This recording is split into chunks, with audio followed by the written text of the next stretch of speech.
चंबा में आया था और चंबा में जब भरमौर में बहुत ज़्यादा लैंडस्लाइड्स हुआ था, मणिमहेश की यात्रा चली थी, हमारी सरकार ने दिन रात मेहनत करके रोड्स को खोला और हेलीकॉप्टर सेवा चलाई।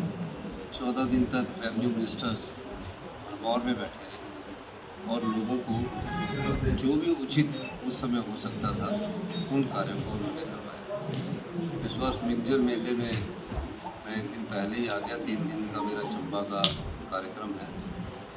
कल मेरा काफ़ी समय से जो मेडिकल कॉलेज चंबा का था, हमारे अध्यक्ष महोदय और माननीय वीरेंद्र नैयर जी ने तकरीबन जब से कांग्रेस की सरकार बनी है 250 करोड़ रुपये के करीब उपलब्ध करवाए। यानी कि इस कॉलेज का कंस्ट्रक्शन तो शुरू हो चुका था, लेकिन 250 करोड़ रुपया उपलब्ध करवाने के दृष्टिकोण से इसको इसके लिए पैसे के लिए हमेशा से विधानसभा में क्वेश्चन लगाकर और स्पीकर साहब का खास ख्याल होता है चंबा के सारे, चाहे वो बीजेपी के विधायक हो चाहे कांग्रेस के विधायकों को समा देते हैं। हमने 250 करोड़ रुपया उपलब्ध करवाया भारतीय जनता पार्टी के समय। इसकी सिर्फ कंस्ट्रक्शन शुरू हुई और इसका कल हम 3 डिपार्टमेंट्स का हम कल उद्घाटन करने जा रहे हैं और हॉस्पिटल का भी उद्घाटन करने जा रहे हैं। हेल्थ सेक्टर सरकार की प्राथमिकता में, शिक्षा क्षेत्र की बात अगर कोई सेक्टर हमारा प्राथमिकता में है तो हेल्थ सेक्टर में। दूसरा मिंजर के मेला जो कि हमारा एक अंतर्राष्ट्रीय स्तर का मेला है, इसका कल समापन समारोह होगा। उसमें मुख्य अतिथि के तौर पर हम पार्टिसिपेट करेंगे।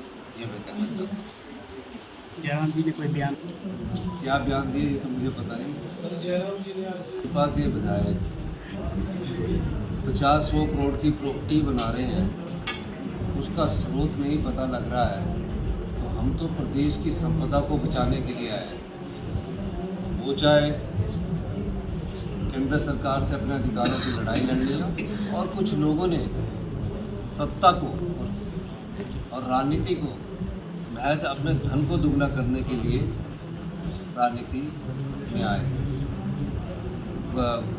कोई कारण होगा जिसके कारण उनका जो भी भाजपा के विधायक पर आरोप लगा रहे हैं कि उनकी प्रॉपर्टी एकदम 50 करोड़ रुपया कैसे होगी और 100 करोड़ रुपया कैसे होगी, उसका स्रोत बताए ना वो उसमें साफ साफ हो जाएगा। सरकार मैं आने वाले समय बताना चाहता हूँ, जो भी भ्रष्टाचार के दरवाजे से कमाई हुई संपत्ति है, सरकार चाहे वो कितने ही बड़ा नेता क्यों ना हो, सरकार उसको बिल्कुल नहीं बख्शेगी। क्योंकि जनता की कमाई को हम आम लोगों को, गरीब लोगों को, विधवा महिलाओं के बच्चों की पढ़ाई में और बेसहारा बच्चों की पढ़ाई में खर्च करेंगे। ये तो एक धंधा बन गया है हिमाचल प्रदेश में। ऐसे लोगों के खिलाफ सरकार को कार्रवाई करनी चाहिए। कोई राजनीतिक द्वेष किसी के साथ नहीं है। अगर उनको ये लगता है कि आपने नहीं कमाई तो उसका ब्यौरा दे, ये मैं कहना चाहता हूँ। कि रजनी पाटिल जी की कोई स्टेटमेंट आई है, उन्होंने ऐसा कहा है। जयराम जी मेरे को लगता है दिन में सपने देखने लग पड़े हैं। रजनी पाटिल जी हमारी इंचार्ज है और ऐसी कोई रिपोर्ट की बात नहीं है और निश्चित तौर पर आप निश्चित रहिए।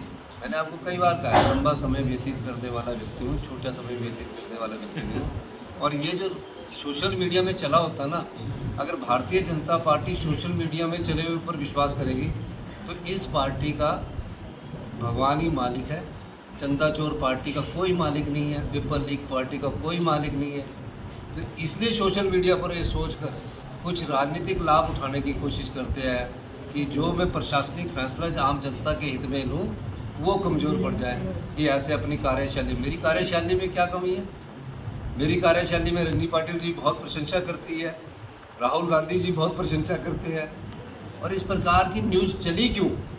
इस प्रकार की न्यूज़ इसलिए चली कि जो भारतीय जनता पार्टी के नेता के खिलाफ जो हमें सबूत मिले हैं, जिसके कारण FIR दर्ज हुई है, उससे ध्यान भटकाने के लिए इस प्रकार की